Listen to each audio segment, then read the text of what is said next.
Estamos de volta falando de eleições. Olha só, parece que os 4 bilhões e 900 milhões...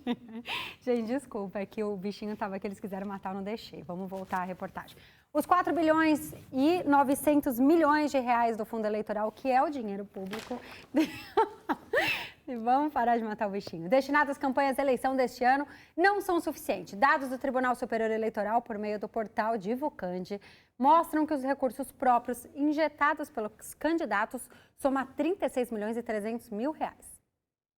Com um patrimônio declarado de 96 milhões e 900 mil reais à Justiça Eleitoral, o empresário Pablo Marçal lidera o ranking de autofinanciamento com 555 mil reais. Ele registrou a candidatura à presidência da República pelo PROS, mas a disputa está em discussão. Tentando o 5º mandato como senador pelo Paraná, Álvaro Dias aparece em segundo lugar, com 440 mil investidos em recursos próprios. O candidato, que também já foi governador do estado, tem um patrimônio declarado de 2 milhões de reais. A ex-ministra-chefe da Secretaria de Governo do presidente Bolsonaro e deputada federal Flávia Arruda colocou 380 mil reais na campanha para o Senado do Distrito Federal. Com 43 milhões de reais em bens, o empresário Misael Varela investiu 310 mil reais em busca da reeleição para a Câmara dos Deputados por Minas Gerais, assim como o médico Dr. Mário Eringer, que informou ao TSE ter 10 milhões e 300 mil reais de patrimônio. O ex-ministro da Saúde, Eduardo Pazuello, chegou a constar no ranking do TSE de recursos próprios em campanha nesta semana, com 500 mil reais, mas depois retificou o dado. A legislação eleitoral determina que o candidato poderá, sim, usar recursos próprios em sua campanha até o total de 10% dos limites previstos para os gastos de campanha no cargo em que concorrer. Mas quando o candidato utiliza o autofinanciamento, a Justiça Eleitoral pode exigir dele que comprove a origem e disponibilidade do dinheiro. Além disso, quem vai disputar o pleito só pode utilizar recursos que já integravam seu patrimônio antes do registro à candidatura. A arrecadação federal bateu um novo recorde mensal em julho deste ano, chegando a mais de 200 bilhões de reais entre recolhimento de impostos e contribuições. Esse é o melhor resultado para toda a série histórica do mês, iniciada em 95. O resultado também é o 7º recorde consecutivo em 2002, considerando a comparação anual dos meses anteriores. O valor representa um aumento de quase 8% em relação ao mesmo mês do ano passado, quando o governo registrou um recolhimento de 171 bilhões e 300 milhões de reais. De acordo com a Receita Federal Brasileira, os resultados podem ser explicados principalmente pela alta no recolhimento de imposto de renda de pessoa jurídica e a contribuição social sobre o lucro líquido que incidem sobre empresas públicas e privadas. Os dados foram disponibilizados pela RFB e destacam que o imposto sobre a renda retido na fonte teve arrecadação de 6 milhões de reais e 370 mil reais, com acréscimo no período. Segundo a Receita, o resultado pode ser explicado pelos acréscimos nominais na arrecadação sobre aplicação e fundos de renda fixa. Isso porque, com as altas taxas, a taxa básica de juros, a Selic, os investimentos em renda fixa se tornam mais atraentes. Atualmente, a Selic no Brasil está em 13,75% ao ano.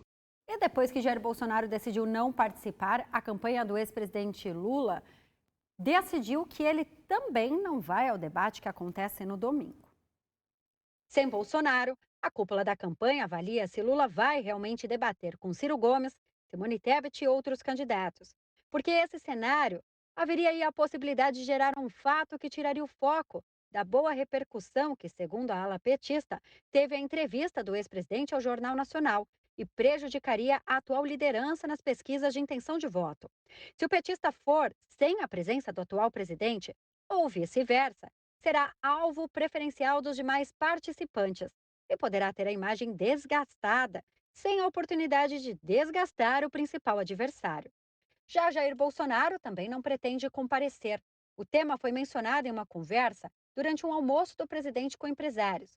Bolsonaro explicou que avalia se vale a pena a exposição a críticas e a ataques de adversários.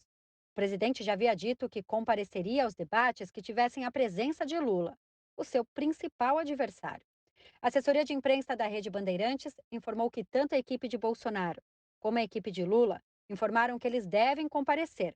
Procurado para comentar o tema, o Palácio do Planalto ainda não respondeu. O debate deste domingo é organizado por um pool formado pelo UOL, Folha de São Paulo, TV Bandeirantes e TV Cultura. O confronto está marcado para começar às 21 horas. O ministro das Comunicações garantiu um Jair Bolsonaro mais moderado, o que ele acredita que pode garantir a reeleição. O ministro das Comunicações, Sábio Faria, garantiu que a melhora na economia e um Jair Bolsonaro mais moderado vão garantir a reeleição do presidente. Em entrevista à AFP, Faria afirmou que as pessoas que votaram em Bolsonaro em 2018 e se afastaram pela gestão da pandemia estão dispostas a apoiá-lo nas eleições de 2 de outubro. E esse eleitor, ele está voltando para o presidente porque ele está vendo, primeiro, que o Brasil polarizou entre Bolsonaro e o Lula e que não temos uma terceira candidatura. Então, quando a gente dá apenas 2 opções, aquele eleitor que não estava mais disposto a votar no presidente, quando viu que é contra o PT, ele está disposto a voltar.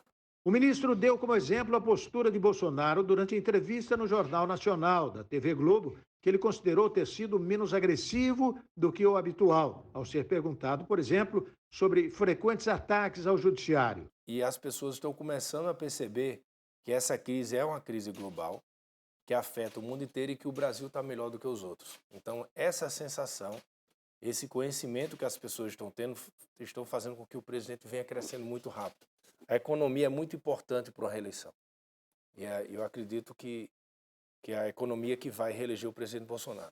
Jair Bolsonaro está atrás nas pesquisas eleitorais, com 32% das intenções de voto, de acordo com o Instituto Datafolha, contra 47% do ex-presidente Luiz Inácio Lula da Silva. E depois do intervalo, o último dia da maior feira do setor de mídia e entretenimento do Brasil é marcado por palestras com temas relevantes ao mercado. Mudanças nos hábitos de consumo televisivo após a pandemia e metaverso são alguns dos assuntos na 7 Expo. É logo depois do intervalo aqui no RB Notícias, não saia daí.